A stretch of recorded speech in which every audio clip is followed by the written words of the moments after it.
نو زما محترمینو دریم زیری د لمانځه باره کې چې هغه رسول الله صلی الله علیه وسلم موږ ته کړی دی هغه دا ده چې لمونځ د دین اهمه ستن ده او بغیر د لمانځه نه د دین کومه ماڼۍ چې ده او کوم بلډینګ چې دی هغه باقي نشي پاتې کېدلی او هغه چې دی هغه راولیږي او نړیږي. رسول الله صلی الله علیه وسلم په حدیث کې فرمایي رأس الامر الاسلام، د دین امر او سر چې دی هغه اسلام وي، هغه اسلام دی.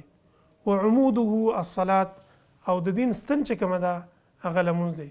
وذروة سنامه الجهاد فی سبیل الله، او د دین هغه کوبې یا هغه لوړ ځای هغه د الله جل جلاله په لار کې جهاد کول دي. نو زما محترمینو دا یو بل زیری و د لمانځه باره کې باید د دې حدیث نه د لمونځ اهتمام هغه معلومیږي، ځکه دا د پلر او د یو ستن حیثیت لري د اسلام لپاره. نو کله چې ستن لري شي د یو بلډینګ نه نو هغه سقوط کوي، د دې وجه نه کله چې لمونځ نه وي نو دین هم هغه له منځه ځي.